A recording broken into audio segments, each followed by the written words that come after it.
안녕하세요. 인도네시아 목장 박수연입니다. 이제 너무 많이 나와서 좀 지겨우시죠?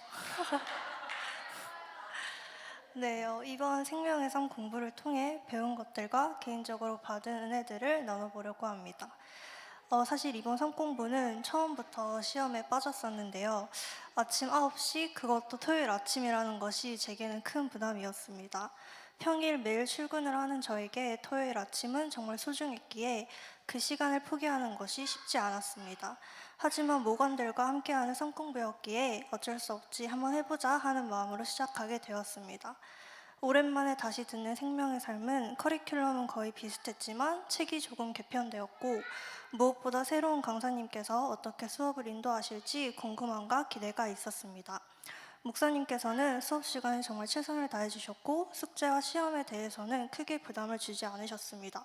목사님께서 숙제를 매주 체크하시지 않는 부분이 특히나 좋았습니다.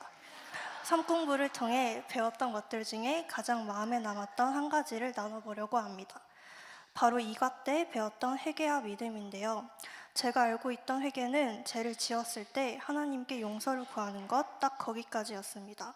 그런데 이번에 배운 회개는 단순히 죄를 인정하는 것에서 끝나는 것이 아니라 완전히 돌아서서 새 길로 나아가는 것이라는 것을 알게 되었습니다.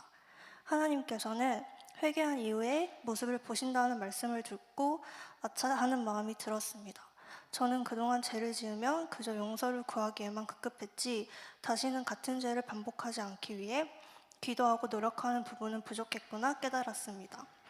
이것과 함께 마음의 찔림에 대해서 목사님께서 말씀을 해주셨는데 내 마음에 지금 성령이 계시다는 걸 어떻게 아냐 했을 때 하나님께서는 그 찔림을 주신다 하셨습니다. 그리고 그 찔림이야말로 하나님께서 우리가 죄에 머물지 않도록 도와주시는 손길임을 알게 되었습니다. 그래서 이제는 주의 만찬을 할 때 단순히 회개에 그치지 않고 그 다음 한 달 동안 같은 죄에 넘어지지 않도록 지켜주시길 기도하게 되었습니다. 또한 믿음은 곧 그리스도를 닮은 마음이라고 배웠습니다. 매일을 성실하게 살아가는 사람이 하나님을 경험할 기회가 많다는 말씀처럼 저 역시 작은 것부터라도 주님을 닮아 성실하게 살아가며 주위에 선한 영향력을 끼치는 사람이 되고 싶다는 생각이 들었습니다. 물론 여전히 부족하고 같은 죄에 넘어질 때가 많지만 이제는 그 자리에서만 머무르지 않고 다시 돌이켜 하나님께 나아가고자 합니다. 그것이 진정한 회개이고 하나님께서 원하시는 믿음의 삶이라는 것을 이번 삶 공부를 통해 다시금 깊이 배웠습니다. 로마서 12장 2절 말씀을 함께 나누고 싶은데요. 너희는 이 세대를 본받지 말고 오직 마음을 새롭게 함으로 변화를 받아 하나님의 선하시고 기뻐하시고 온전하신 뜻이 무엇인지를 분별하도록 하라. 이런 분별력이 저와 그리고 여러분들께 항상 함께 하기를 기도합니다. 이 삶 공부를 시작할 때는 마음이 무거웠지만 목장 식구들과 함께 끝까지 완주할 수 있어 참 감사했고 그렇기에 더욱더 뜻깊었던 공부였습니다. 또 한 가지 깨달은 것은 아무리 생명의 삶을 수강했다 해도 시간이 지나면 잊어버린다는 것이었습니다. 그래서 이렇게 다시금 믿음의 기초를 일깨워주는 과정이 얼마나 중요한지 알게 되었습니다. 사실 이 외에도 나눌 것이 너무나도 많지만 다음 간증하실 분을 위해 아껴두겠습니다. 마지막으로 지난주에 사모님께서 하셨던 각 수강생들의 소개가 인상이 깊어서 저도 적어봤는데요.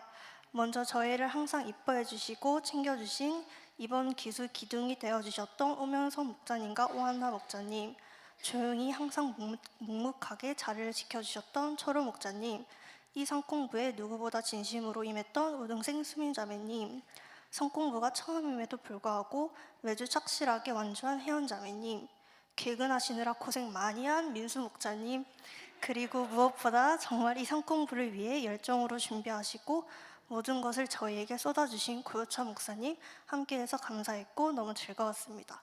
감사합니다. 하늘 복 많이 받으세요.